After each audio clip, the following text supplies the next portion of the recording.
real talk starts.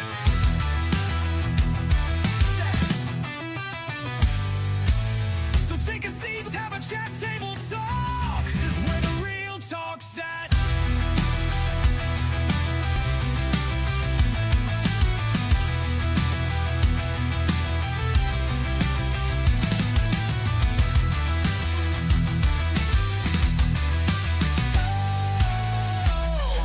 Yeah, there's room for your voices rise, where the truth comes through from coffee sips to midnight thoughts. This is where the real talk starts. Take a seat, have a chat, table talk, where the real talk's at. Good evening, everybody. We're glad you're here tonight. Last couple of weeks, we've been going over man of faith, faith that has action and that sort of stuff. Tonight, we're doing a woman of faith and the biblical aspects of it. We invited my wife to give us the principles of that because it's coming from a woman of faith. She's not perfect by all means, and neither am I, neither is Chris. So starting next Friday, we're going to go have the video be live starting on Friday that we did today, which is Saturday, so that Saturday's video don't take away from it. So we are just going to upload it on Friday. You'll see it on Friday, and Saturday will be live. Also starting next Saturday, we're going to go live to Facebook.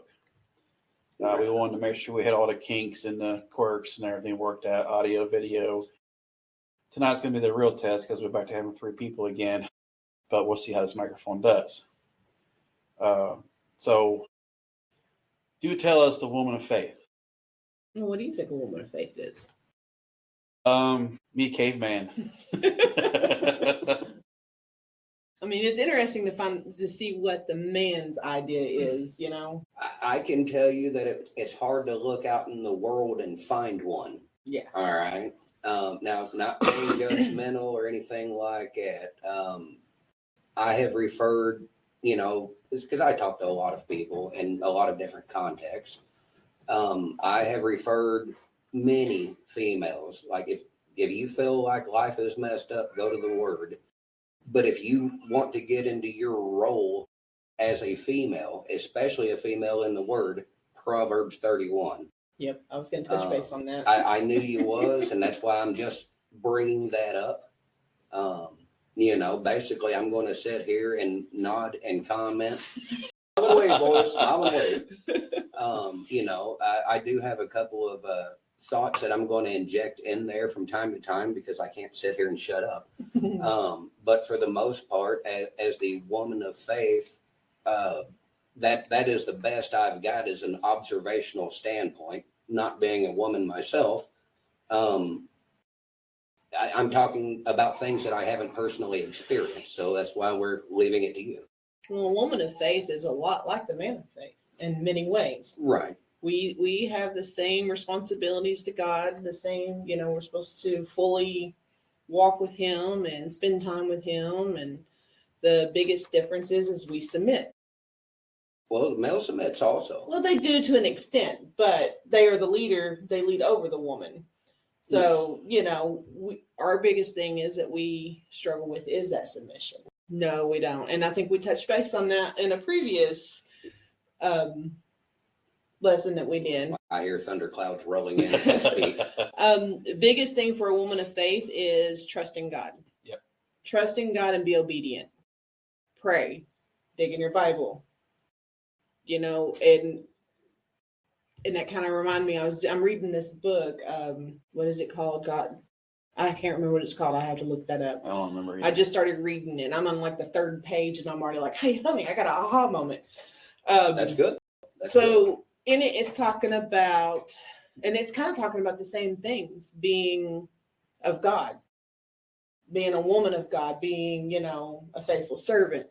But it was talking about, and which I was going to bring this up too, is some examples, Martha and Mary in the Bible. They were faithful servants. Now, we are talking about the Lazarus' sister. Right. Now, were these the same ladies that Martha pitched a fit when Mary was washing Jesus' feet? Yes. Okay. Yes. Because there's so many Marys, I don't always get them, She's throwing a fit because she's doing more than the other, wasn't it? Yes. Yeah. She was in there she was working, making the meal. And Mary was, listening. being with Jesus. Yeah. She was time. spending time with the Lord, and and women do have different gifts and different ways of honoring God, and Martha's was by doing the daily chores, the cooking, and all of that, and Mary was like, I just want to listen. I just want to be here. I want to learn. I want to be in His presence. Who wouldn't want to be in His presence? I know I wouldn't want to be doing household chores when Jesus is sitting there. I mean, I hear it straight from His mouth. Right. But Martha was serving the way that she felt Correct. needed to be. And she got upset when Mary wasn't helping. So this book brought this to my attention, and I never really thought of it that way before, because what did He say to her, Martha? Mary is where she needs to be, leave her alone. Well, not only that, but if my memory serves correctly, that is the only instance in Scripture where Jesus allowed Himself to be served. Mm-hmm. Because even at the Last Supper, He broke the bread and passed it around. Yep. Now, I'm sure that there were other folks there who refilled the drinks and whatnot, but Christ Himself served. Yeah. It wasn't About Him. I mean, it was, but it was, but wasn't. But if I recall, that is the only instance where Jesus allowed Himself to be served. Every other instance, He was healing, feeding the sick, teaching, preaching, serving others. Something we talked about, I think it was last night before, this whole series. And I really don't want it to end because it's been got us, I don't know about you, but us for sure, we are digging deep.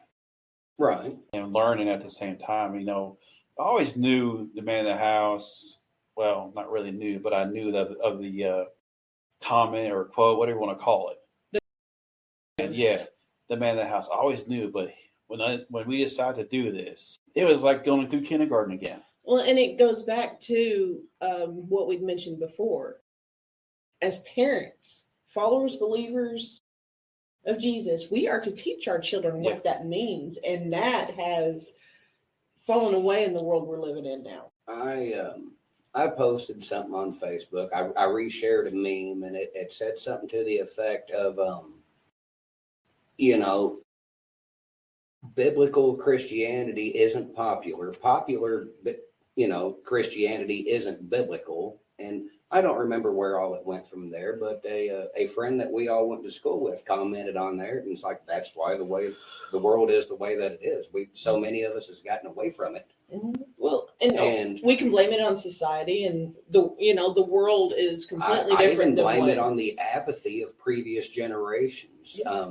There are things going on in the world today that maybe our parents' generation and their parents' generation would have said, no, it'll never happen. Right. And here we are. It's happening like it's never happened before. Right. But what it boils down to is we can say, oh, well, our parents never taught us. Their parents never taught them. Well, if we're actually followers of Christ and we're digging in that word, it shouldn't matter. Well, there's that, because you are correct. Yes, it is supposed to be handed down, and we are supposed to be taught.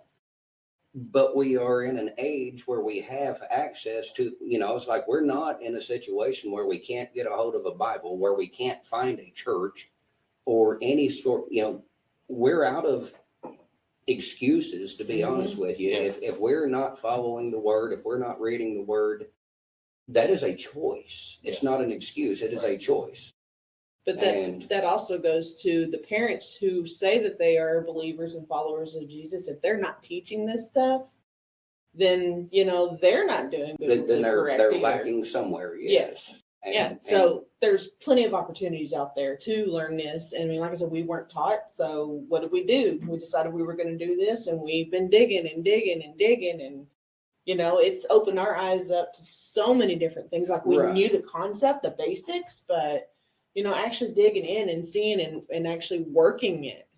And trying to figure out, okay, it says that, but what does it mean today? Yes. And that's one of the parts that always gets me is, like, okay, you're the head of the house. Well, I can do that. I mean, I'm the guy. Yeah. But when you start digging into the responsibility that is heaped on top of that, and the cause and effect and consequences, like, God, take this cup from me. I don't want it, Mhm. you know? And because there's nothing about it that's easy. The accountability is different for the husband than the wife. That's exactly where it's at. And that's where the struggle, I mean, and it puts a lot of pressure on the man. And, you know, and I know I can speak for Ken because I see it. When he messes up, I can just see it. Like, he gets upset. I mean, there's been times where he'll cry and I failed you. Well, I let you down. I'm like, no, you haven't. The biggest You're still trying. This is not between you two, but one of the biggest problems on that aspect, and it might be a completely different podcast, but nobody cares about the man's struggle.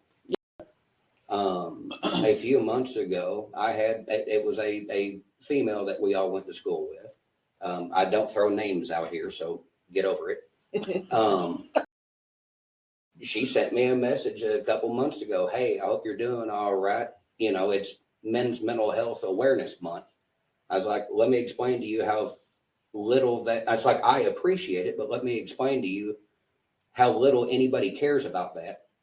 We don't know that we have a month. Right. You know, I didn't know it was a I thing. didn't either. I had no idea. You know, 44 years old, and I didn't know we had a month. Well, that should be a holiday. You would think so, but nobody cares. But I mean, That's Father's Day and Mother's Day.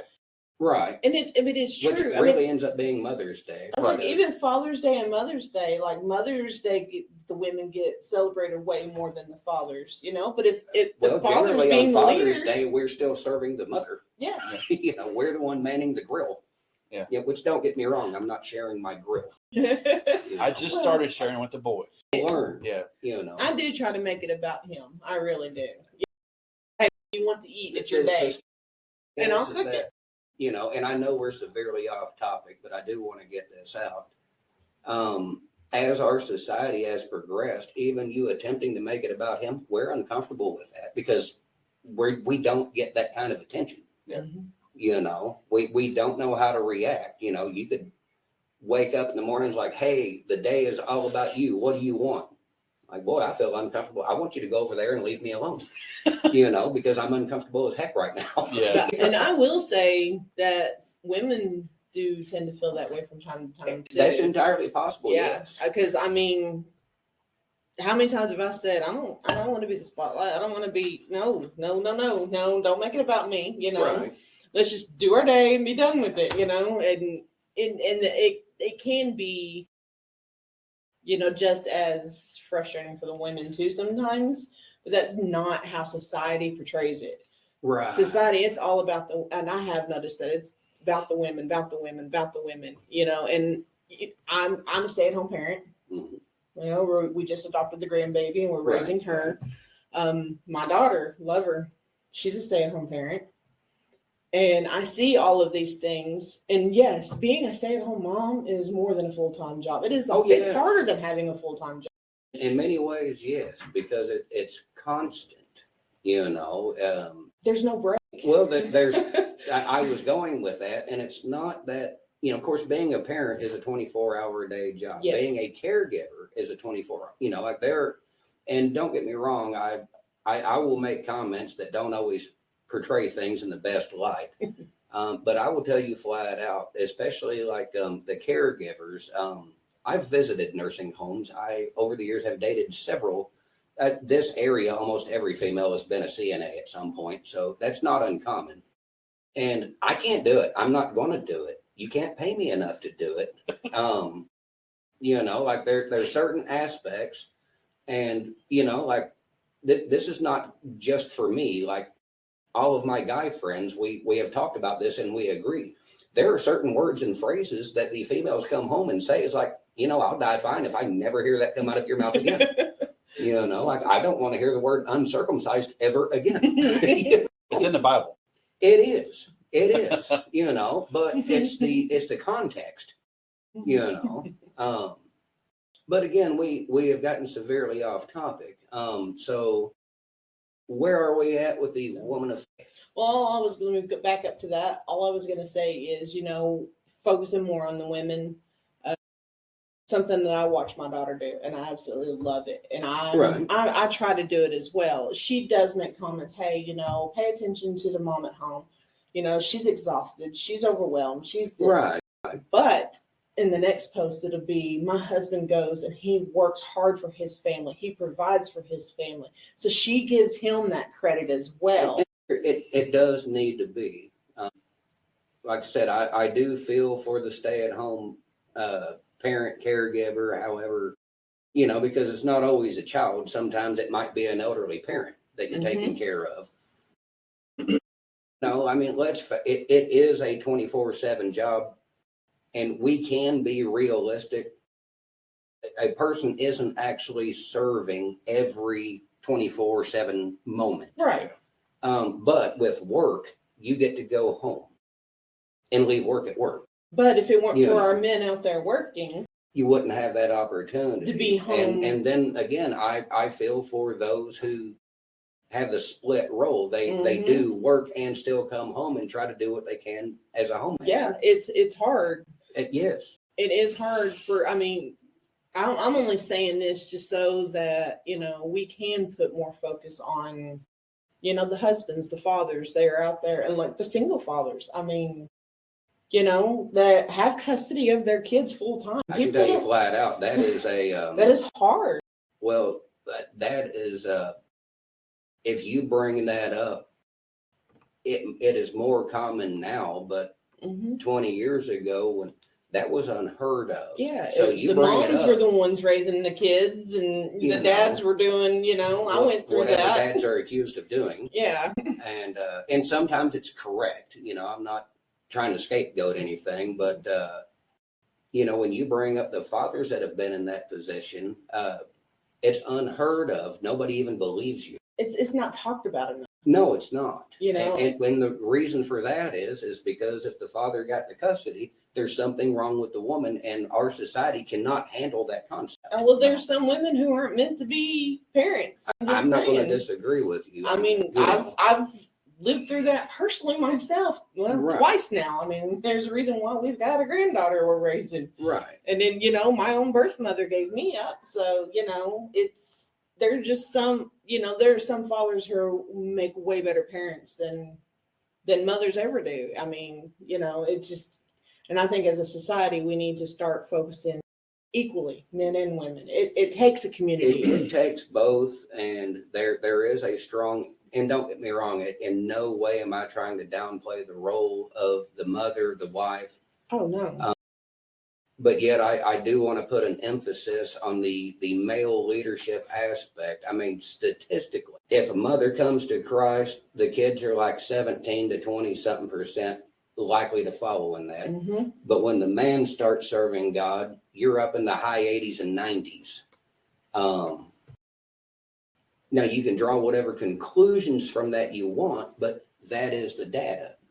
And the same thing can be applied in reverse is when we look at dual role households, like raising kids with a mother and a father, or even if it's a step parent. If we compare kids' statistics to a two-parent household versus a single mother household versus a single father household, and I'm not making any assumptions, this is the data.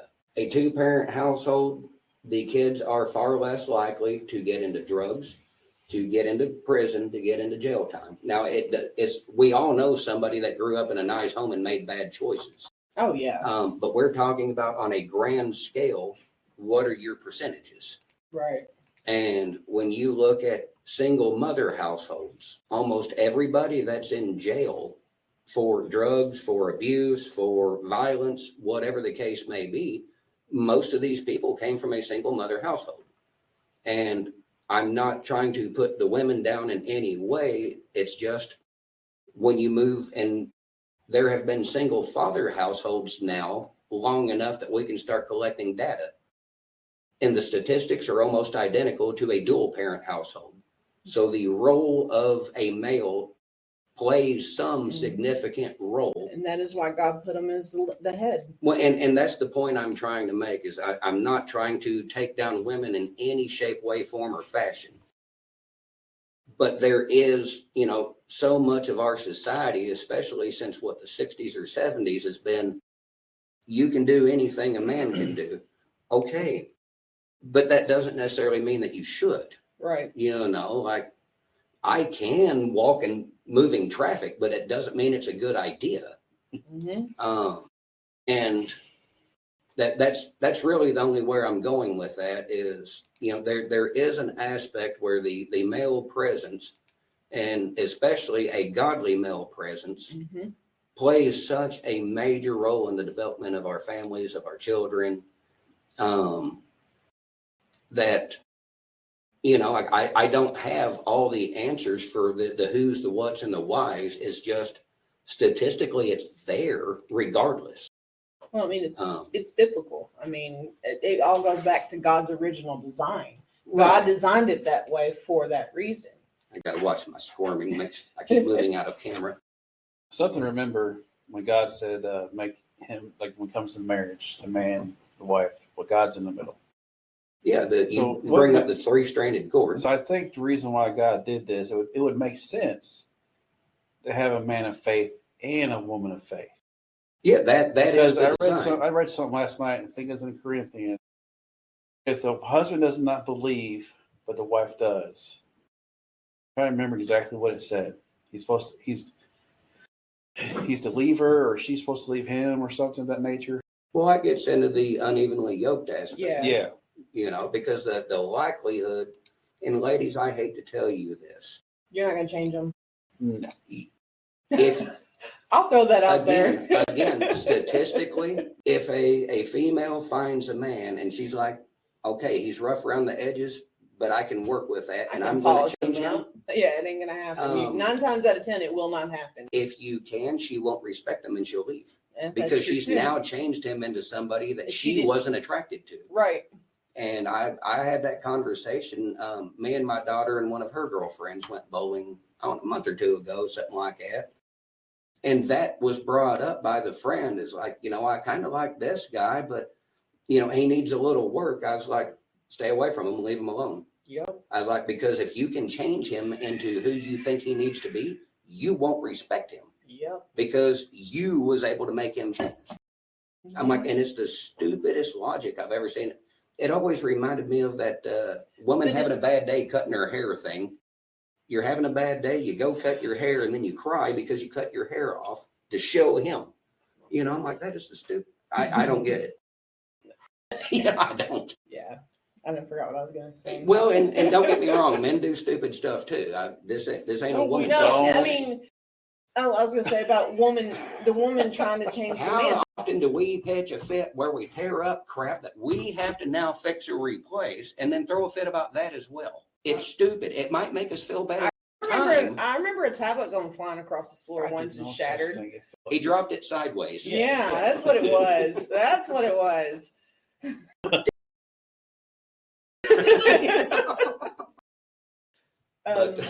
But yeah, I mean, it's not our job to fix the man.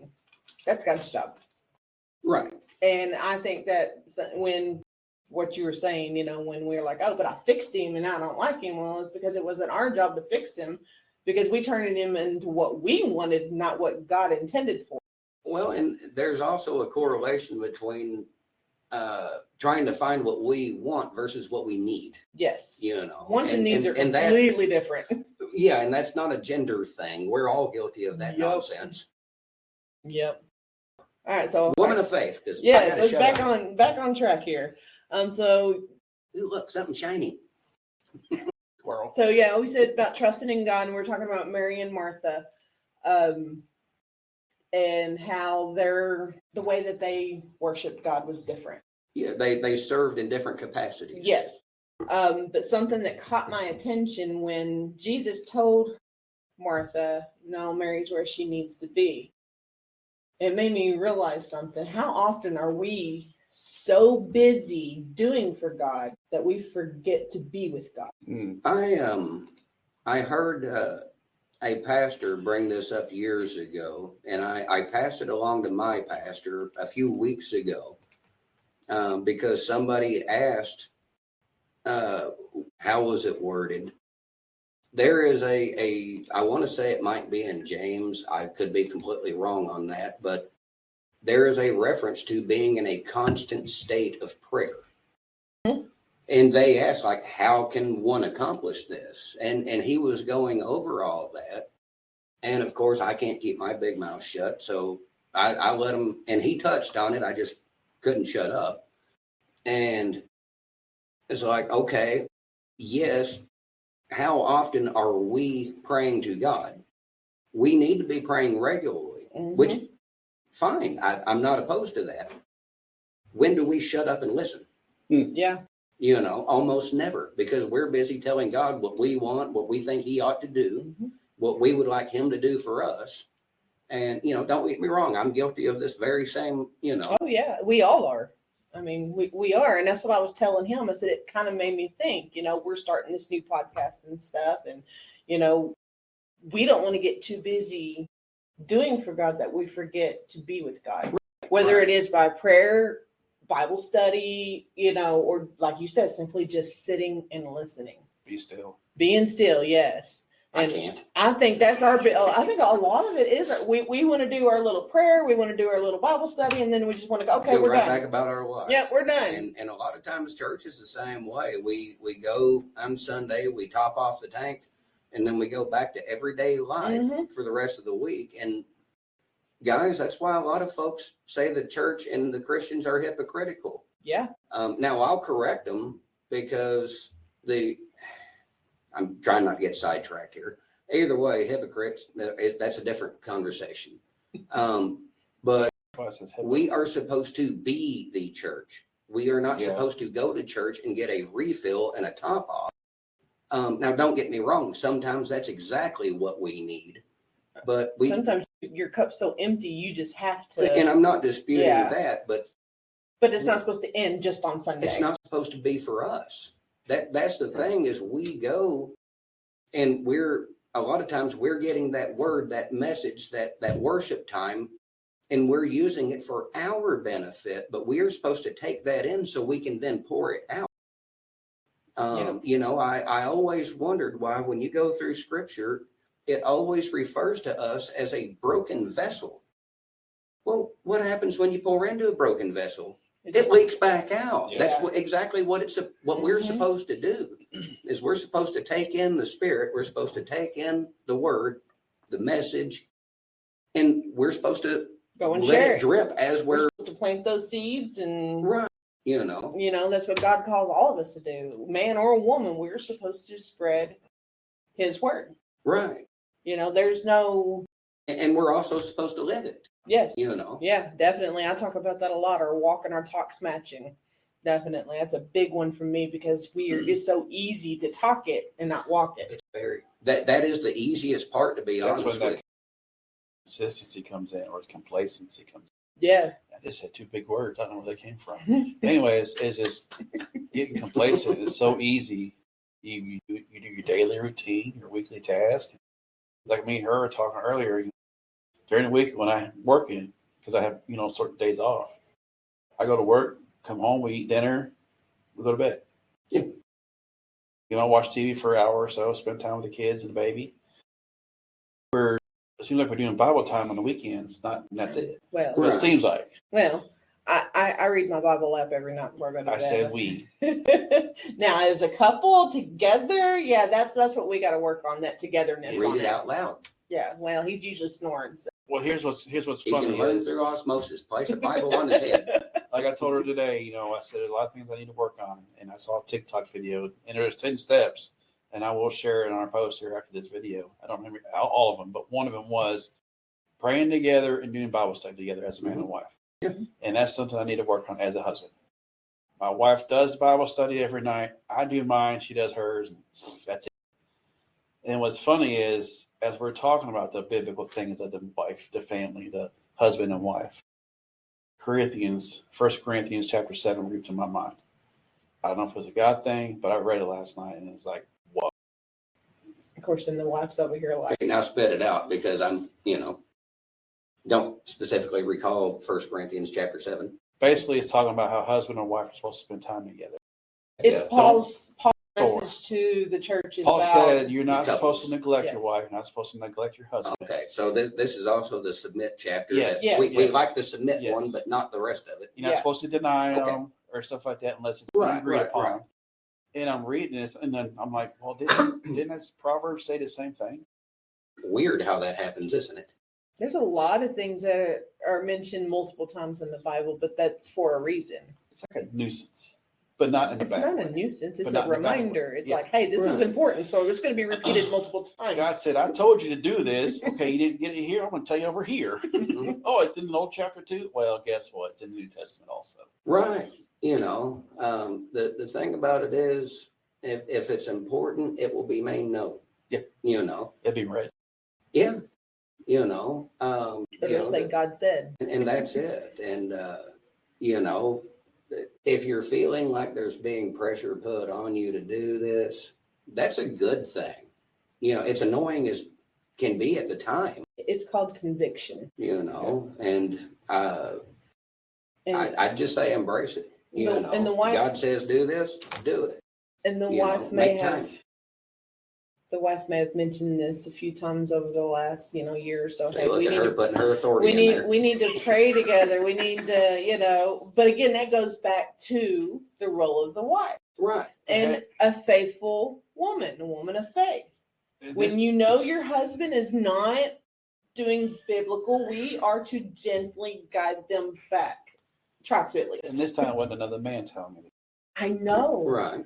I know. Usually I'll tell him and somebody else will say it, and it's usually a man, and he'll be like, yeah, I got to start doing that. And I'm like, we just had this conversation like 2 days ago, and you didn't listen to me. It's like, but I don't listen to you. But a man says it, and yeah, okay. I was like, you know what? That kind of bothers me a little bit. I know it shouldn't, and I know different ways, and it's what he needed for him to. Men view that very thing in the opposite, almost like cheating. If we talk to you and you don't listen, and especially if it's an advice thing, like what should I do or where should we go with this or whatever. If he speaks to you about this and you don't listen, but another guy comes and says the same thing, and you're like, okay, yeah, I get it. Like, we view that like cheating, It's like, I just said the same thing, but you have to take his word for it. Really? It's I looked at it this way. She said this, I forget what it was. It's been about a month ago. When she said what she said, and then the next Sunday the preacher said something. That's just confirmation saying, hey, listen to her. was that the tithing one? Yeah. But But do you notice how he said how long it took for the confirmation to hit? Right. That's hey, your God gave you your wife for a reason. Yeah, it did. Speaks to her to me a lot. That's the role of the wife. It's like that freaking cowbell. Dong. Like, thank you, Jesus. And again, Sorry. and that's how God uses a woman of faith. That kind of goes back to faith. And it goes into like the whole trust in God. We are to, have that faith in God, and we are to believe in His promises and to act upon that belief as a, Right. woman of faith. And we're supposed to do it in confidence too. I don't know if you even knew that. We were supposed to be confident about that. God said He will, so we're supposed to confidently agree. Okay, yep, He's going to do that. Confidence is not one of my strong suits. I touched on this, I think, last week, but also in sharing with other folks. We are to have faith. Faith is important, but you don't have to have faith in things that you know. Do you have to have faith that God exists, or do you know He exists? Prove that he don't.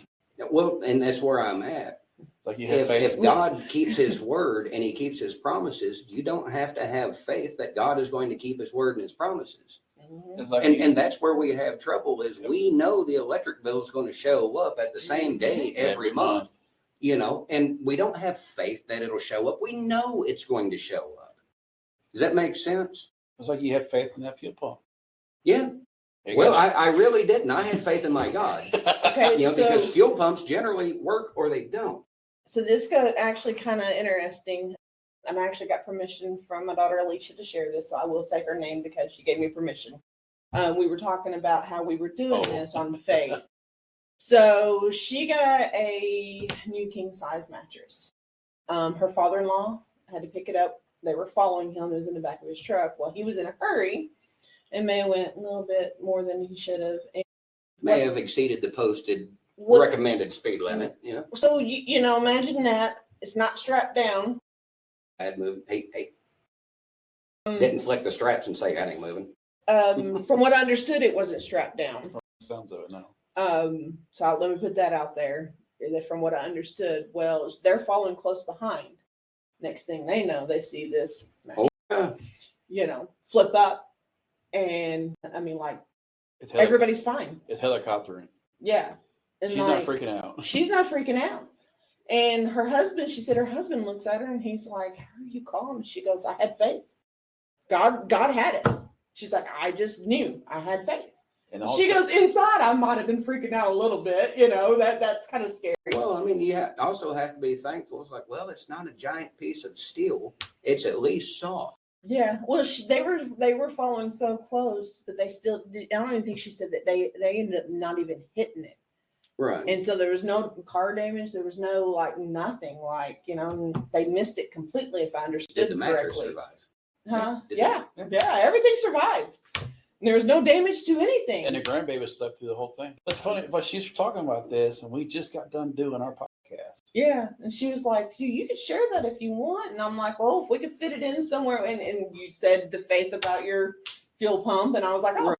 Enough." And again, that's the woman of faith. Yes. You know, she had faith. She's like, "Yeah, it was scary. Not going to say it wasn't, but I knew it was going to be okay because I knew God had us. I just had faith."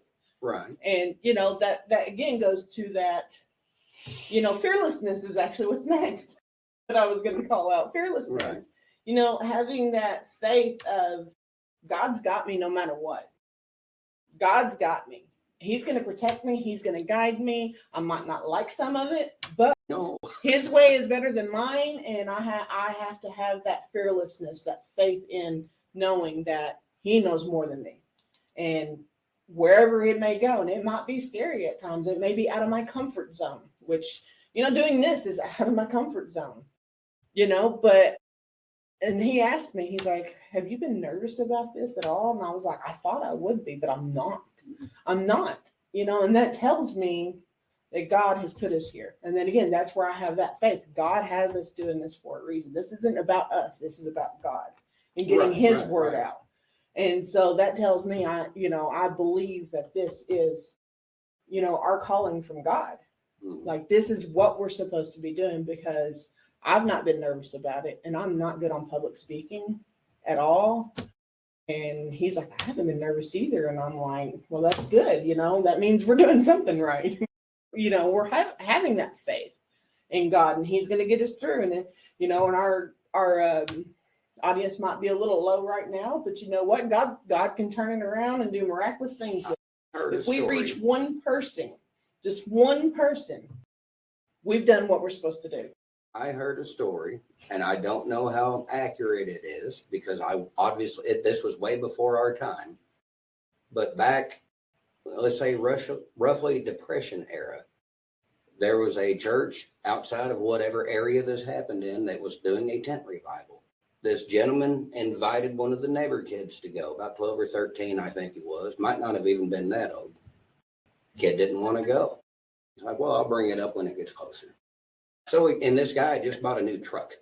You know, of course, back then, their vehicles were not everywhere. Right. So he comes back by and he's like, "I want to take you to this tent revival." He's like, "I'll go if you let me drive the truck." Well, this was pre-driver's license, so he agreed. They go to this tent revival, and I don't know if it happened for one day or all week, because they used to do that sort of thing back then. And the way I understood the story is, however long this tent revival went, they know of only one person that gave their life to Christ. And it was that boy who turned out to be Billy Graham. I remember that. You know, so the people of that tent revival might have looked at that as a failure. Right. But when you look at the long-term picture, Yeah. you know, and I feel the same way on this podcast, is to me, it's not about the follower. It's not about how many, because if just one, it's worth it. You know, if we can share a message that either puts somebody into a spot of correction, brings them back to Christ, gets them seeking Christ. Or maybe just teaches them something like with us, with this, we never knew. It gets them under a moment of conviction, or understanding for that matter. Yeah. It's worth it. It's because I enjoy speaking on it anyway. And, you know, as these topics come up, well, we're learning, Yeah. you know, and like I said, that this is as much for us as it is for everybody else. Absolutely. Yeah. But not in a self-grandizing way. I mean, it's not about popularity. It's not. And that's why I said this isn't our podcast. This is God's. Right. You know, we're just trying to do what He called us to do. That's all we're trying to do. We didn't start this. He just said, "Hey, this is what I want you to do." And we're like, "I don't know about this." And He's like, "Nope, this is what I said." And we're like, "Okay, this is what we're doing." I mean, it's not, you know, it's not about us. And that's what I said. If we, you know, I know that we don't have a lot right now, but you know what? God's got a plan, and it's His plan, and He knows what He's doing. As it said, if it turns out to be only one, that's right. We have no idea what the impact of that one may or may not be. Yep. So, you know, like our job, and it's something that we, I've heard pastors talk about this, and I don't remember the specific verse, but Jesus spoke in red about, you know, you plant the seed. Well, actually, a lot of times you're just sprinkling the seed. You're not really even planting. And some of it falls on good, fertile, soft ground. The wheat and the tares? Well, not that. Some of it falls on rocky, rooted ground. There were two different ones. That's right. All right. And a lot of times as Christians, we know we're supposed to plant the seed, but then we take on the role of gardener. That's not our job. Our job is to plant the seed, and gotta water it. If that seed starts to take, 9 bets on 10, it's somebody else's job to cultivate that. Right. You know, so, but a lot of times that's where we're at as Christians is, we want to take that role start to finish. You know, we want to see the results of our work.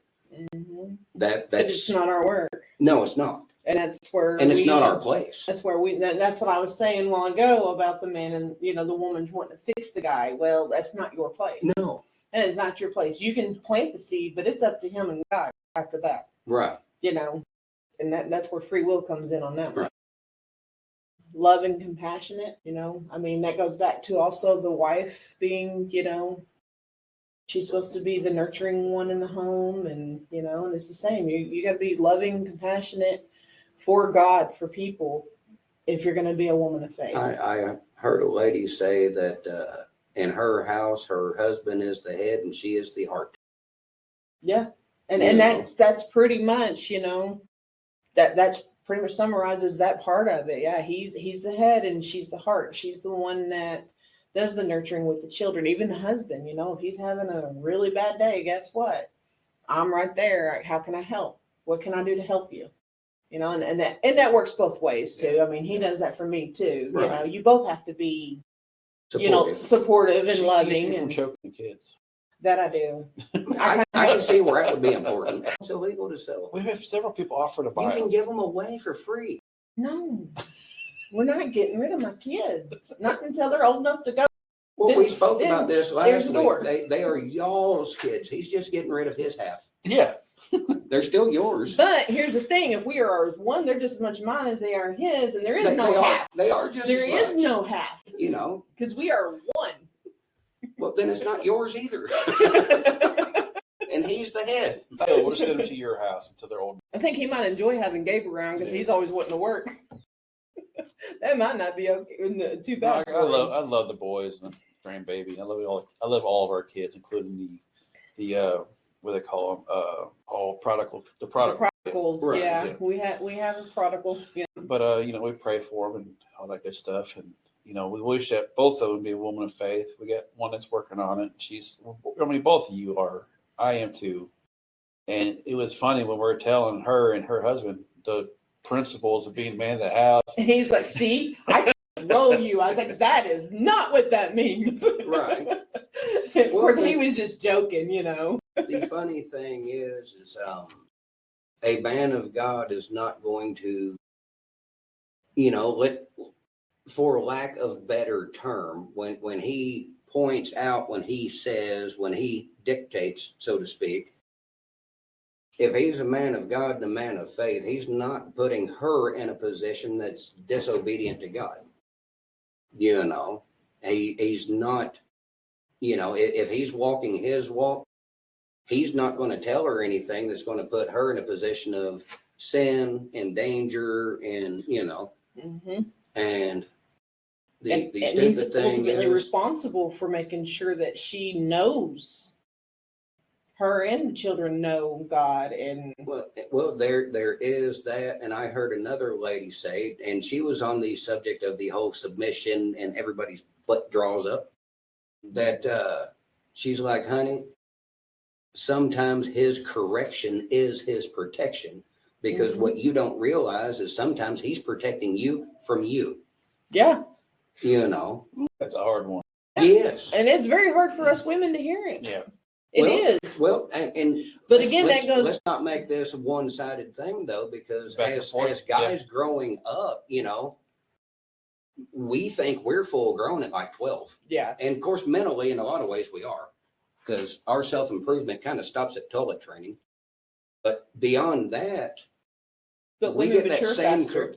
we get that same correction from the men in our life. You know, it's like, hey, we want to do this, and they're like, no, you're stupid, and we're going to do it differently because you don't know the results of your actions yet. You know, so we get it too. Yeah. You know. Yeah. And we will get it from other men of faith, and sometimes we get it from y'all. Yeah. Yeah, I mean, know? but you know. So I'm just pointing out that it's not always it's not a one-sided affair. Oh no, it's definitely and not. it's usually hard to chew. Yeah, I mean, and a lot of it with the roles are not one-sided. They're just not. You know, I mean, Right. like because I was I was writing the blog and I was putting that in there, and it says that the man is supposed to is responsible for the emotional, spiritual, and protection. Right. But it also goes back to the woman's role is also responsible for the emotional and spiritual, so you work together. It's a togetherness. It's not just, oh, well, these are your chores and these are mine. And, no, you work together to make your work. Well, and y'all are supposed to be of one accord. Yeah. That does not mean that y'all are going to agree on every single instance under the sun. No. But it does mean that y'all are supposed to work together to come to a beneficial outcome. Yep. Which means that neither one of you is always going to get your way in a situation. And there are times that, we'll discuss it, we'll pray on it. And he's like, nope, this is what I feel like, and I'm like, okay. There's no getting mad about it. I'm like, I don't agree with it, but hey, you know what? God put you in charge for a reason. And he's going to talk to you about some things that he's not going to talk to me because you are the head. Right. So, I don't know what's being said to you. I just know that this is how I see it and, what I think should be done. And you take it and do what you feel like you need to do based on what God's telling you. And I mean, there's been many times he's like, well, what do you think? And I'm like, well, this is what I think, but talk to God. Right. Talk to God. That's pray on it. See what he says. So whatever God leads you to do, I support it. And that is hard. But again, that goes back to, being a woman of faith. You have to have faith not only in God, but you have your husband. You have to make sure, if you truly believe that God put you two together as man and wife, then you have to believe that man's from God. And if you can't trust your husband, and it's not your job to rule him, right? Then you can't have faith in God and not your husband if God puts you together. Right. You just can't do that. You have to have, you have to have faith in both. And having faith in your husband does start with having faith in God. Right. It really does. You have to start there. You have to build that relationship with God first, and then He will show you how to be a wife. I'm glad I have a woman of faith that wants to ride with a teenager at the permit.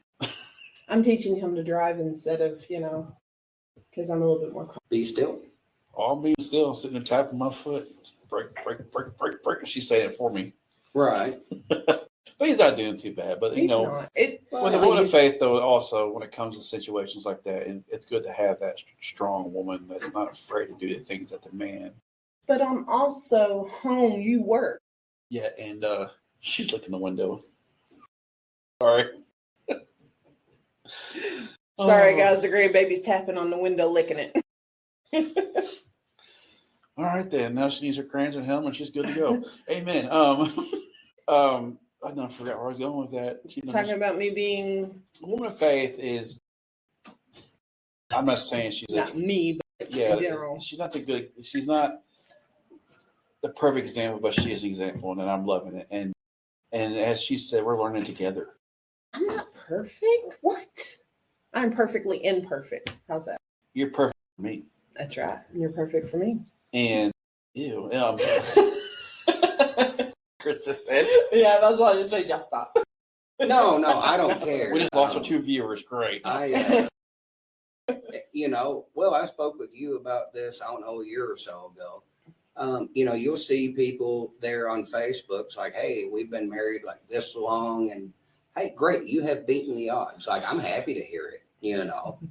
What the ones that upset me is the ones that find the love of their life 9 times a year. Yeah, I know one of them. Yeah, it's like, no, you just found something new and shiny that doesn't know that you're full of crap. Yep. But as soon as they find out, guess what? They go too. Right. Well, and that's the thing. And getting back on the woman of faith, like we spoke about men of faith, and we have examples in the Bible. We have Joseph. We have who was it that became Israel? Jacob. Yes. Most of his sons. We have Isaac and Esau. We have, Solomon, David. And then coming into the New Testament, I mean, Paul started out killing Christians. Yeah. We have example after example. And then when we look at the woman of faith, well, you brought up the Mary and Martha from the New Testament. And you said those were Lazarus sisters. Yes. The same that 4 days dead. So it's day 5 you have to watch. Because Christ was down 3, Lazarus was 4. So I'm going to say day 5 is probably that's when you should worry. But do we have other examples of women of faith? Rahab. Yes. But she was the one at Jericho, correct? She was the one that hid the spies. Yes, the spies in her home. She was a prostitute, but she hid the spies in her home that were, and weren't they angels? I think they were actually Israelites that I can't remember. There was we're gonna have to dig back into that one. And I mean she was a prostitute and still had faith in God's word. Right. Mary, this is his mother. I mean, what kind of faith does that take? You're a virgin, but hey, guess what? You're gonna have a baby that would have killed her. Yes. That's what a lot of people don't engaged to a man that he had every right to disown her. Yes. And not only that, but my understanding is that when this all took place, she was likely 12 to 14. Yeah. All right. So culturally, from her parents, she could have been booted completely, if not stoned to death. Joseph, got a lot of names going on. Mm-hmm. He had every right to politely walk away, or he could have pressed for a stoning. Yeah. So her faith was technically a death sentence. Yeah. And then we have, so we've got that Mary. Then Mary Magdalene. She was possessed. What was it, 6, 7? 7, I think it was 7 demons that she was possessed with. And reminds me of some people I know. You probably know them too. Yeah. The woman with the eyes issue. roll back, head spins, pea soup goes everywhere. The woman with the issue of the blood. Yeah. I mean, all she said, if I just touch his garment, And that is an amount of faith. just the tip of his garment, and I will be healed. That is that is a humbling demonstration of faith. That I don't even have to speak to him. I don't have to follow the decrees of the religion. I knew if I could just touch the hem of his garment, then that would be sufficient. Yeah. And we don't have that kind of faith in today's society. We really don't. So what about like Ruth and Naomi? Yeah. You know, so if Joaz is looking for Boaz, kind of, you know, if you want to be a woman of faith. She turned away from her whole religion. Yes. And said, your God will be my God. I go where you go. And my understanding, I want to dig more into that one because I ran across something and some of the reels. There's two daughter-in-laws. Right. And Ruth's husband had passed. Or not Ruth's. Naomi's. Yeah, her husband. She's the mother-in-law. Yeah, her husband had passed, and then both of her sons had passed. Right. It left the three of them as widows, and she's like, well, I'm just going to go back to Jerusalem, my home. And as they're traveling, they get so far, and she turns to Ruth and the other daughter-in-law and says, return to your homes. Basically, I've got nothing more that I can do for you. Just go back to your families. They can take care of you because I don't know how I'm going to. Right. And the one did leave, but Ruth was like, no, you are my mother. I'm staying with you. Right. And your God will become my God, and I'm not leaving your side. And that's basically kind of how that, you know. Well, the what piqued my interest, this reel said that the way Naomi told Ruth to present herself before Boaz went against every bit of her upbringing. Yeah. You know, like she went at the door and prostrated herself. Oh, yeah. Yeah, I remember that. And, you know, it's like, ladies. Lay down beside him when he's asleep. That's where you get your Boaz. You don't get your Boaz by being Jezebel. You don't get your Boaz by, you know, because, and don't get me wrong, there are a few ladies mentioned in the Bible that aren't painted in a good light. Yeah. There's some guys in the Bible not painted very well either, so let's not get offended here. But all of these things are examples. Ruth sets a positive example. Naomi sets a positive example. The Proverbs 31 sets a positive example. Yes. Rahab, even being a prostitute, showed a positive example. Mary Magdalene, you know, like there are women who stood prominent roles. I'm trying to remember the story. Who was the woman that Jesus said would be remembered? I'm trying to remember what it is because her name is never even brought up, but her one act of faith. I remember hearing that. And I can't remember the specific story. I guess. No, I think her name was mentioned at one point. It very well could be. I can't remember. Yeah, I don't remember. And then we talked about this one the other night because I was like, hang on. Am I reading this right? Right. When she was begging him to heal her daughter who was possessed. Right. And he was like, it's not right to take the children's bread and toss it to the dog. Right. You know, and I was like, am I reading this the way that, you know, I'm reading this? Because that's kind of harsh. Well, it's like we discussed, modern Christianity and even atheists and agnostics will say, well, Jesus taught love. He taught acceptance. He taught tolerance. I'm like, have you even read the Gospels? Right. Like, yeah, he did teach those things, but he was not always nice and polite and never said anything mean or offensive. He regularly called the Pharisees a brood of vipers. Who did he call the son of Satan? Was it Peter or the Pharisee? It might have been both of them, depending on which gospel. One of the disciples, he said, get away from me, Satan. Well, that was Peter. Yeah. You know, get thee behind me, Satan. That was Yeah. Peter. But he told one of them flat out that, like, you are the son of Satan. You know, and I don't remember specifically which one. And that led, people talking about led me to make a post. It's like everybody talks about loving Jesus, healing Jesus, kind Jesus. Y'all have completely forgotten Gangster chasing Jesus. chasing with whips and flipping tables Jesus. There was a gangster Jesus too. Yes. Yeah, I mean, he's the original OG. But yeah, he's basically telling her, because I was like, am I reading this correctly? Was he basically telling her that you're not a Jew, you're a Gentile, so you're basically don't deserve the bread? Well, there was a lot of animosity between the Canaanites also. Why do I give you the bread of life? If you're not a Jew, basically. Right. And then she's like, well, even the dogs eat the crumbs that fall from the master's table. And he said with her faith that her daughter would be healed, and she was healed instantly. Well, not only that, but he questioned her and she pursued it. Yeah. That was, to me, and of course, that didn't come to mind while we were speaking about it the other day. But she didn't tuck tail and run. Right. She's like, I want this. And she pursued. I have faith that you can do this for her no matter who I am. And he will. Yes. Not just that he could, but that he would. Yep. But that's another, woman of faith.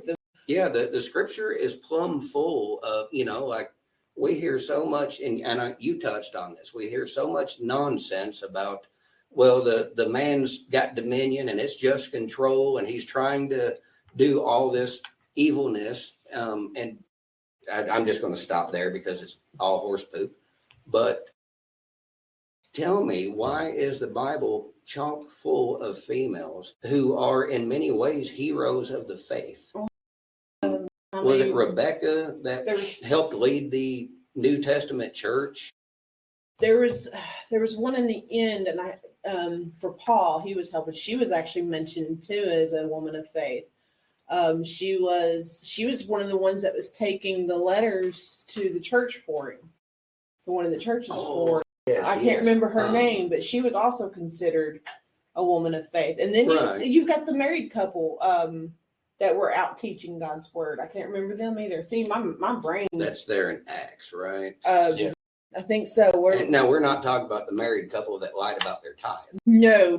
That's a whole different. Yeah, their family line stopped then. Yes. Yeah. No. This is. They came across somebody preaching just what he knew, and so they took him in. Yeah. And educated him again, man and woman of faith. Right. They educated him so he could go out. Was that not Rebecca and no, and Ananias? No, was not Rebecca. I can't remember. It was a different name. That's why I can't. Yeah, we'll have to look into that. What about Sarah? Right. Yeah, Abraham's wife. Yeah, and see, this story kind of gives me hope because we go to I'm not perfect. I'm gonna mess up. I'm gonna fall short.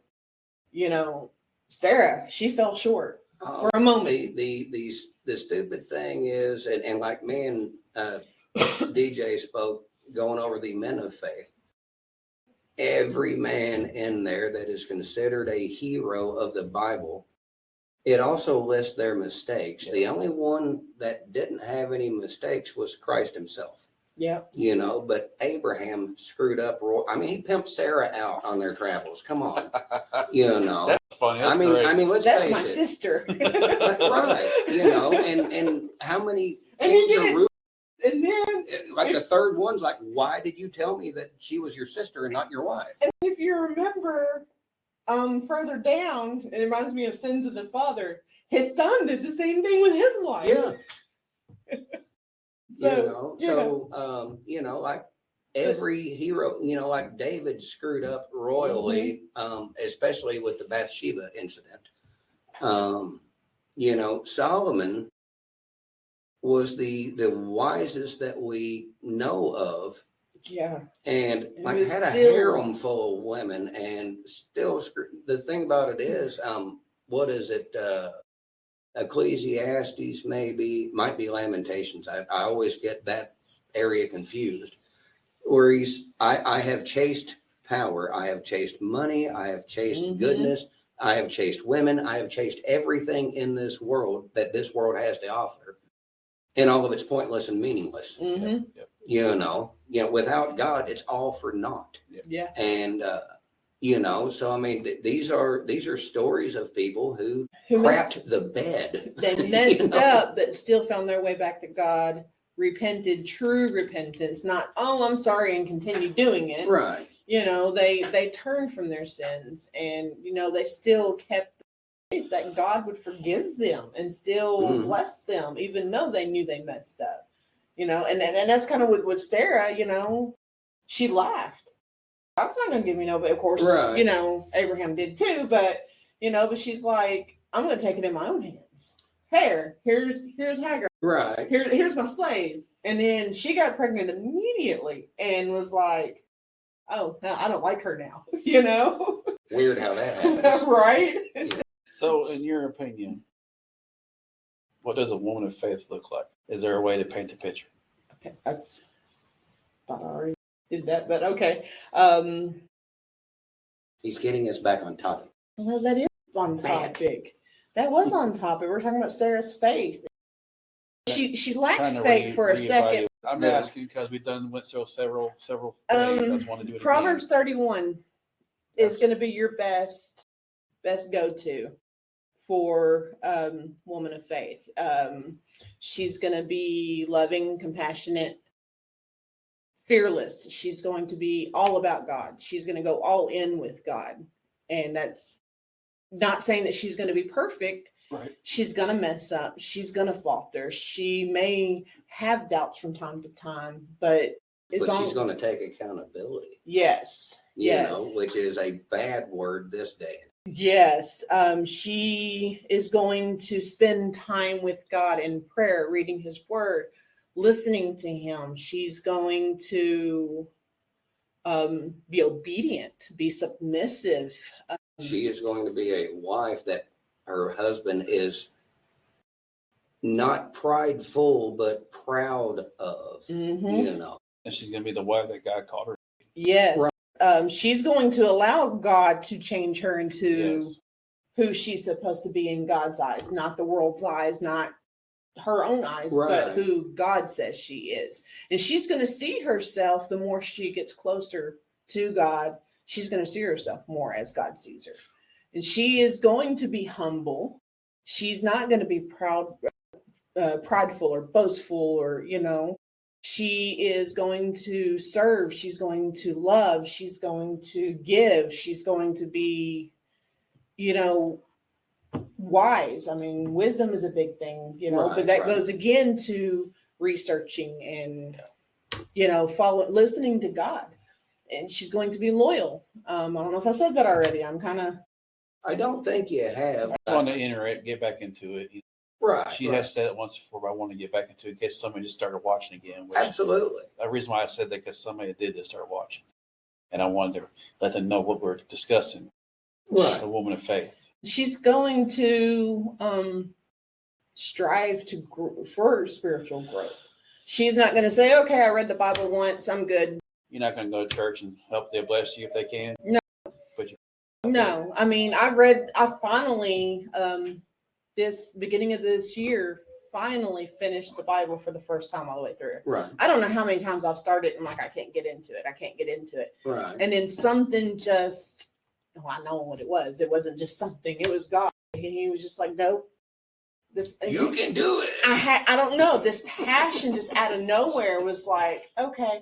And honestly, it goes back to kind of the church that we, he did a challenge to read the full Bible in 30 days. Ooh, that was hard. Yes. And I was like, okay, I'm taking this challenge, but it's probably not going to be in 30 days because I have never read it, but I'm going to read the Bible start to finish, however long it takes me. I think it would be easier my problem is getting through the prophets because they're in no order whatsoever. So the things they're talking about, that's what gives me fits. Now I know that, like the book of Daniel, we've heard enough about Daniel that this was after the time of Solomon. It was during the Persian conquest and so on and so forth.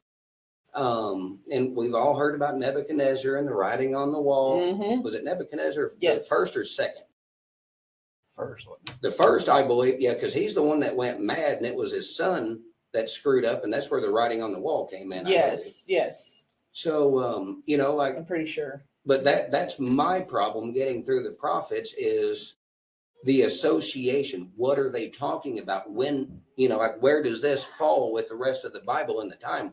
Yeah.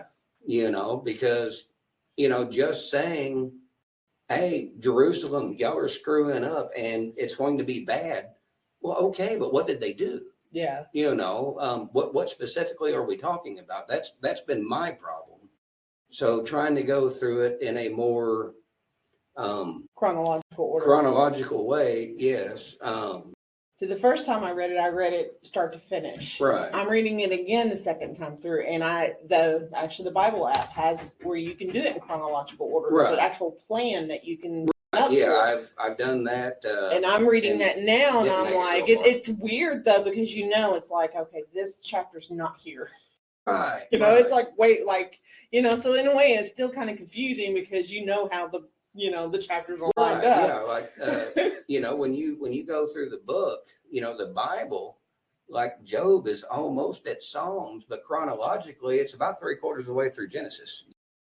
So okay, that makes a little bit more sense as to like why Job's position was as good as it was and then as bad as it was. Yeah. Because you have a better understanding of when and where this took place. Yeah, because it was before, right. The laws were actually, yeah.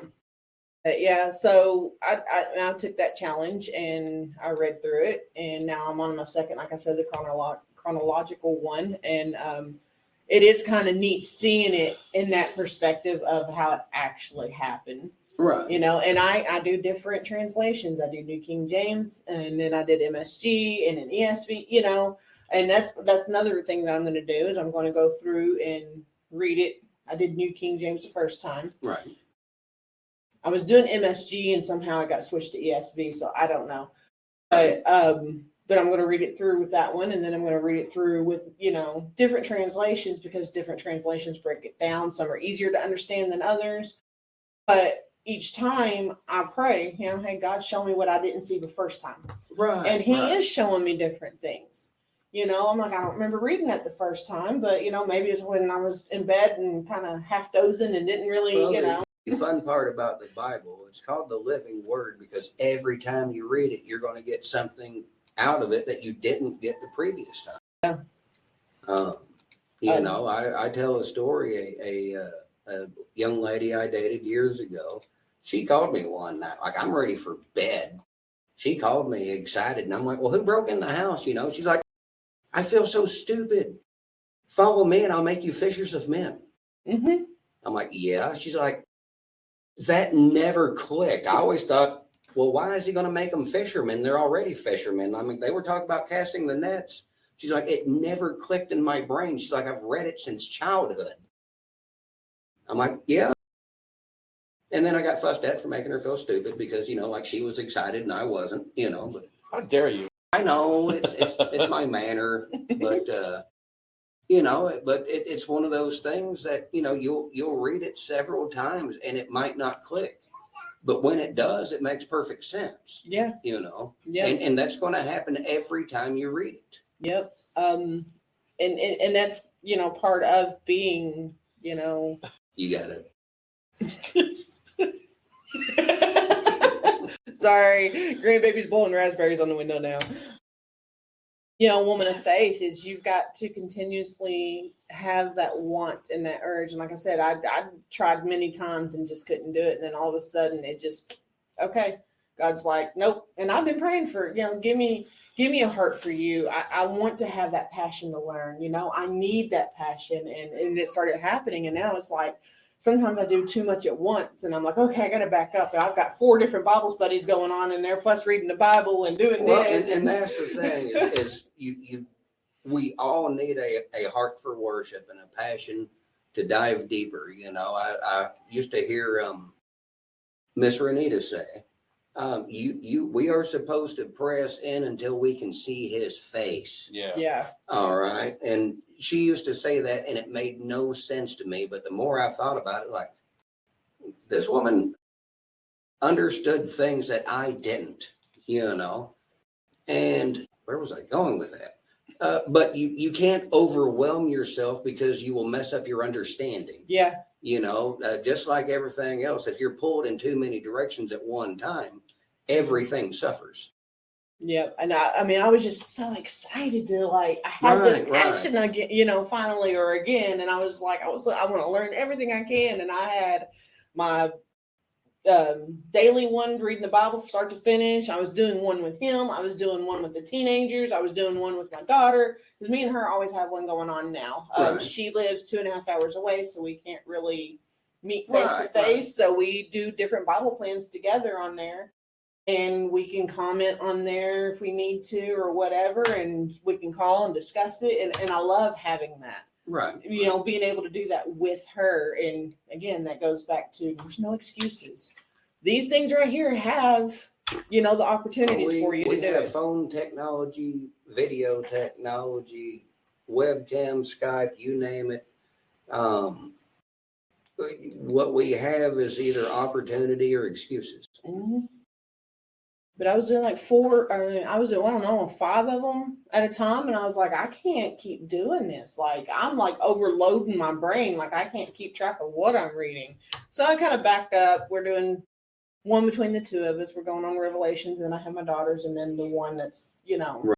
The teenagers kind of slacked off and quit doing it. But, we're going We're about to start that one. What's it called? Radical. I can always do it again. Radical.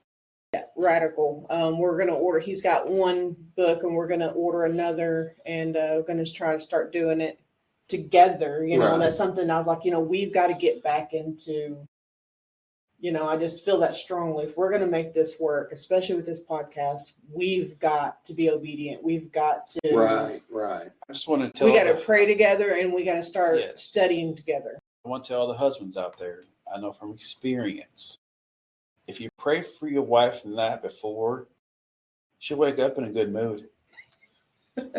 Sometimes, most of the time. It depends on how bad I sleep. It don't hurt to try it. Mm-mm. What's the worst going to happen? She wakes up to more devil than she already was, or wakes up saved. I'd rather she wake up saved and ready to go and conquer the world with God at her side, and not in front of her, like a lot of people say. God's in front of me. No, he's not. Well, he can go before us to make a way. I agree. He's everywhere. Yeah. He's omnipresent. He's everywhere. He is with you. Well, that is the thing. And I agree with this, the banter back and forth here. Yes, God does make a way, but he walks with us. Yeah. But he also leads. Yeah. So, it's a difficult concept for us to get, but it's no different. Have you ever twisted your ankle? You've got somebody helping hold you up. You're there side by side, but they're driving, to be honest with you. Yeah. It's really no different of a concept, because no matter how we face it, we're still going to be broken in some fashion. Right. Yeah. But he's the one that makes us whole. God wants you to come broken. Yeah. Like a lot of people say, we're going to go on this subject for a second. A lot of people go, well, I got to get right before I get with God. No, you don't. No. You're never going to be right until you get with God. Yeah. A woman of faith will do just that. I got after a friend of mine not too long ago. I was like, when are you going to get your heathen rear end back into being a man of God? Well, I just have a hard time going to church. Everybody's a hypocrite and this and that, whatever. I'm like, dang, do you ever go to the hospital to see well people?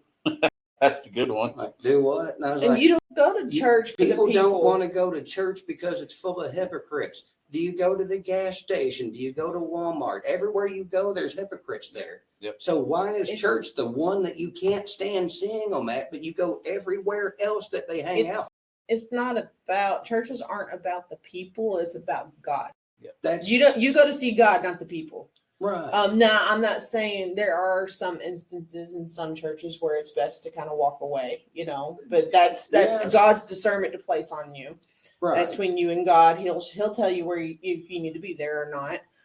He's had us. And for the record, you need somebody that's teaching you scripture. Yes. Not somebody who's not going to step on your feelings. Yeah. I heard a pastor say several years ago, it's like, if I'm not getting under your skin, I'm not doing my job. Yep. And while that's inconvenient, he's correct.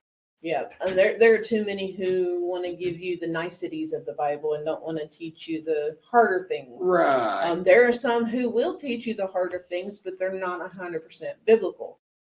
There is that. And, I do think that if you listen to a pastor preach, and let's say they're preaching for an hour, if it's 45 minutes of you're terrible and 15 minutes of grace, they've missed the mark. Yeah. All right. Because that tells me that you're right back into preaching the law. Yep. Yeah. Okay. But on the exact opposite is also true. If you are one of these prosperity gospels that you only preach the benefit, but you don't preach the sacrifice, you don't preach that hell is hot and sin is real, well, you're still under a false teaching, So it's what you need is the Bible. Yeah. Not part of it, not just the feel good part. I mean, we all like to feel good, but if you're not getting correction, then you're not growing, Yeah. And it's uncomfortable. Nobody likes it. No. Nobody likes it. I don't like it. The Mr. and Miss Noyd doesn't like it. Nobody likes it. Nobody's like, but like we don't enjoy. It's like, yeah, everything I thought was wrong and I'm a big screw up. No, nobody likes it. But to be, true men and women of faith, you've got to be open-minded to that correction. Yeah. And if you question it, guess what? If it goes against the Bible, it's not true.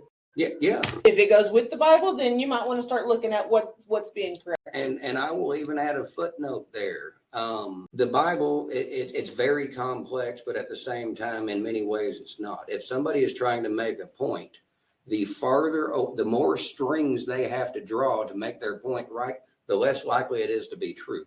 Mm-hmm. And don't get me wrong, don't misunderstand what I'm saying. If they're making a point and they point out 35 scriptures that reinforce what they're saying, you can build on that. Yep. But if they're bringing up a bunch of vague references and trying to tie it all together to make, basically, you want to operate by the KISS method. Keep it simple, stupid. Pretty much. If the Bible says it's wrong, it's wrong. There are some things that I would say are a safe assumption. The Bible doesn't specifically bring up, I'll say it. The Bible does not specifically condone abortion. It doesn't specifically bring up the practice. No. But there's enough in there that's like, well, it does have a hard time about sacrificing your kids. Well, it does have a hard time with the concept of murder. You're not really a person until the magical trip down the vaginal canal. See, Yeah, but then God says, I knew you before you were born. Right. I know every hair on your head. And he Right. also said when he was talking and all the little children were gathering around him. What did he say about the little to children? be like children. And then he said, if anyone were to hurt these little children, it's better for them to have a millstone in their neck and them to be drowned. So how is abortion okay if he's saying that? And also, I want you. thou shalt not murder. I shall not. And that's the thing. I ran across a video. That is the more accurate translation. A lot of us were brought up, thou shalt not kill.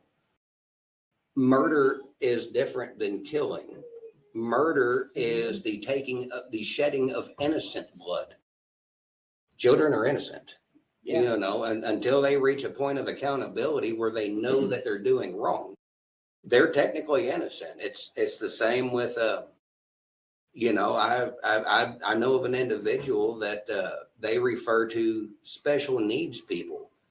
So like those are God's people. Like they do not have that capacity to know right from wrong, even if they know that throwing a fit will get them their way. They don't have that capacity of understanding. Age of accountability is different based Yeah, on it's a mentality. yeah. You know? I mean, there could be a 7-year-old that could be held accountable based on his understanding of God, where a 12-year-old may not. Right. You know, And the point I was trying to bring up, and I'm not trying to advocate for the process, it's that no, it's not specifically brought up, but neither is your driver's license. right? Or the internet, or right. any of our electronic stuff Right. that There's so much that isn't specifically brought up. But the principle is still there. So there are things that we could call a very safe assumption. Mm-hmm. Don't kill your kids. Yeah. I mean, that seems to be a pretty safe assumption. I mean, he talks a lot in the Bible about how great the kids are. One thing that we were supposed to come to him in a childlike manner. Yeah. But go ahead. Go ahead. One thing that I did forget about what it means to be a woman of faith is virtuous. Go ahead. I'm virtuous. I'm leaving it alone. Go ahead. Demify it for us. Demify it? Okay, so Yeah, crayon version. Virtuous is withholding till marriage. It is not giving yourself in any way to a man unless you are married to him. And that is any touching or, sexual. I'm going to take trying this to step like farther, keep this because I've had this talk with people, and it's what I refer to as virtuous traits. It's more than simply of a sexual nature. You're also honest. You have integrity. Yeah. You are loyal. You are going to be demonstrating qualities of virtue. Yep. Rather than of a more sinful nature. Yeah. It's how you, it's how you hold yourself. It's how you speak. It's, if you're out there and I've got to work on it myself. I'm cussing like a sailor. I'm not being very virtuous. No. And that's something, and I went from not cussing at all until I got this last job that I had before, I quit and got the grandbaby, and everybody there was cussing, and it was like, and it kind of, and I kind of started getting complacent with that, and I started talking like them because guess what? I was around them all the time. The use of foul language, and I get after my daughter about it, and I use it. I shouldn't, but I do. And it's one of those things, like for me personally, if I'm consciously thinking about trying to quit, it gets worse. Yeah. It's just, I tell people, I was like, the use of foul language is the easiest one to get into and the hardest to break. Yeah, it is. It is. But to be virtuous is just be a woman of. I go bowling pretty regular, and there's this couple that comes up there, and I don't remember their names at all, but I see them often enough to howdy. A couple of weeks ago, they were a couple lanes down, and it wasn't real busy. And the lady, she bowled, and apparently it didn't go the way it was supposed to or whatever. And I thought I heard something, and I'm like, did I really just hear what I think I did? And I couldn't let it go. So I walked over. I'm like, did I just hear a fiddlesticks come out from over here? And she started laughing. It's like, it's better than the alternative. I'm like, I'm not knocking it. I just wanted to make sure I heard what I thought I did. You don't hear that often. No. And like, well, that was a lot better than yelling fornicate real loud. Yeah. So, my hat to her, yeah. But not knocking it in any way, if that's what you got to do, fine. So I just Googled, that might be our next podcast. Okay. Dun, dun, dun. Family of Faith. Wow. Keep the faith going. It may be the last one of this series. I'm going to get them all together. I'm even going to upload the one we had audio issues because you can hear some of it. It's got a little echo in it. That might be something that, our son, because he was wanting to kind of join, that might be a good one for him, considering some of the struggles that he's gone through and where he's at now. Yeah. He's 15 and he's been through some things, and I'm seeing his faith grow more and more. And, so. Maybe we get our daughter on there too, maybe. She's not too busy with the grandbaby. Yeah. Because he'll be at work probably. Yeah, he probably will. We'll see what happens, but this has been a good one. Yeah. Family, the whole family's got to be faith too. It can't just be the husband and the wife. The kids are not going to We know. got to teach our kids to do right from wrong. Yeah. Follow God, read the Bible. Well, there's that. And as I was getting at earlier, we can look at the Bible for examples of what to do, who, of course, we're all supposed to emulate Christ. Yes. But that is an unachievable goal. Yeah. And I'm not saying that we should be like Paul or we should be like Abraham, but they're more achievable goals. So we could, to some degree, we could take reference from Abraham or Joseph or Mary or Martha, or about 70 of the Marys. They're just good examples of. Well, and that's the point I'm making is, like as a woman of faith, you're going to want to look at the Proverbs 31. You're going to want to look towards Ruth and Naomi. You're going to want to look towards Mary and Martha. You're going to want to leave Jezebel and Delilah off the menu. Yes. You need to read that so you can be aware. Don't do this. Yes. And if you find that you are emulating some of those characteristics, stop. Yeah. But those are prime examples of how not to be virtuous.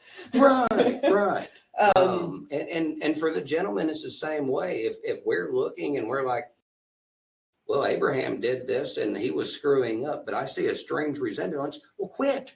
Yeah. We're not to become Ruth or Abraham or Joseph or whoever, but these are more obtainable examples, because these folks were not perfect. Right. And it's something to, we are to try to model Christ. Yes. But these are achievable, like smaller steps, so to speak. Yeah. And we should be Jesus with skin on, but it's also good to see these stories of all these people that screw up, that God favored. I Yes. mean, he deeply favored a lot of them. Yes. But he wasn't afraid to correct them when they were in the wrong either and say, no. Which again goes against a lot of the modern belief of Jesus is, well, he accepted everybody. I'm like, well, your definition of acceptance and his are, dude, he loved everybody, but he regularly told them, like, hey, you're screwing up and quit sinning. Yeah. He didn't say, do your thing. He didn't say, live your life. He didn't, there's so much he didn't say. But what did he say? Stop sinning, love God before everybody else. It shows God's mercy and grace, which is something that we can hold on to, but it also shows that he will correct his children. Yes. He will, but it's up to us to listen. And he will only correct for so long before he's like, okay, I'm done. Wasn't it Solomon? I think Saul. Yeah. Yeah. He corrected and corrected and corrected, and he continued to turn away from God. And he's like, okay, I'm done. Well, and for context, we are talking about King Saul. Yes. Pre-David. We're not talking about Saul who became Paul. Yeah.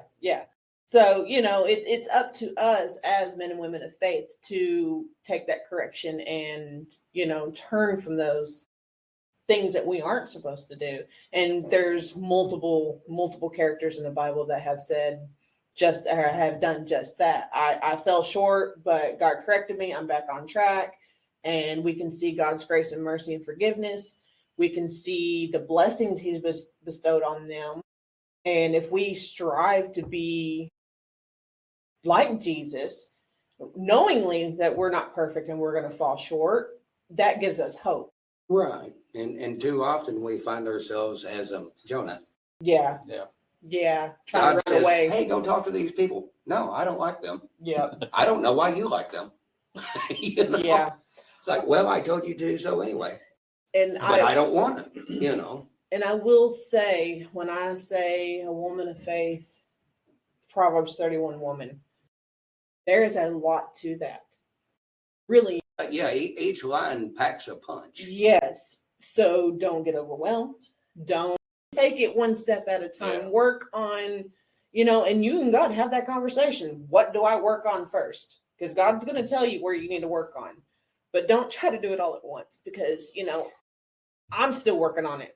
And that's always going to be a work in progress for me. I'm never going to be, that is the goal. Yes. And I'm not saying I'll never be, but and it may not be 100%, but I can get darn close.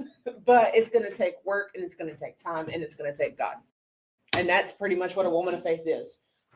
I'm claiming that I can be a Proverbs 31 woman. I will fall short, but with God on my side, I'm going to do the best that I can. And he's got me and he's going to get me through. Amen. Amen. That's what it is. All right. So with that being said, the grandbaby was getting restless. Yep. It's okay. We've been doing this for so longer than I thought we would. It's okay. It's in God's time, not our time. Yep. So, like I said, starting next Friday, you will see this podcast. Then we'll go live on Saturday. Starting next Saturday, we'll be live on Facebook. I think we've got everything. I want to say, and we, as in God, including that too. He's been helping me figure this out, helping us figure this out. It's been going good. He's opened some doors up for us to help us that we didn't even. And speaking of that, I hate to mention this, but when money's tight, you figure things out, or God helps you figure things out. I don't want to brag about spending money or whatever, but I went to a place called Rent One, and they had some laptops in stock. Went there last week, got one, and a couple of days ago they called me and said, "Hey, we have the laptop that you need." And I just wanted to give them the props for helping me out because they knew what I needed. And it was the same price. Actually, the laptop was cheaper, but it's a better laptop. And they're providing what I need at the price that we can afford. God's providing for us. And what's crazy is, like I was telling you, God talks to us. And I was praying that we get a better laptop because the one I had just wasn't working. 2-3 days later, I got a phone call saying, "Hey, we got the one that you need." And when picked it up yesterday, they are providing for us. So. Yeah, he thanked me for it. I said, "That wasn't me, that was God." He's like, "But you didn't throw a fit about the money being spent." And I said, "It's for God. Why would I?" That's for God. I mean, I'm like, God says do it. I might argue. Even the same thing of, tithing. It's like, well, how are we going to make ends meet? Well, that's a faith thing. That's not a, but I can see certain instances, if Mr. Noyd had come home, was like, "Hey, I just signed off on a $20 million facility." But it's for God. I that could would be totally an see issue. thunderclouds rolling in. But a small payment for a better laptop, which so was we the can. same payment that he already had. Yeah. So it's already budgeted. Yeah, like we couldn't. We needed a better laptop for him for this. So. And you got new toys. Yeah, he's in love with that laptop. I think he might love it more than me sometimes. Well, put yourself as a screensaver. That's right. Well, we thank y'all for joining us tonight, and we hope to see you next week. We hope to have more people watching, and y'all have a good night. God bless.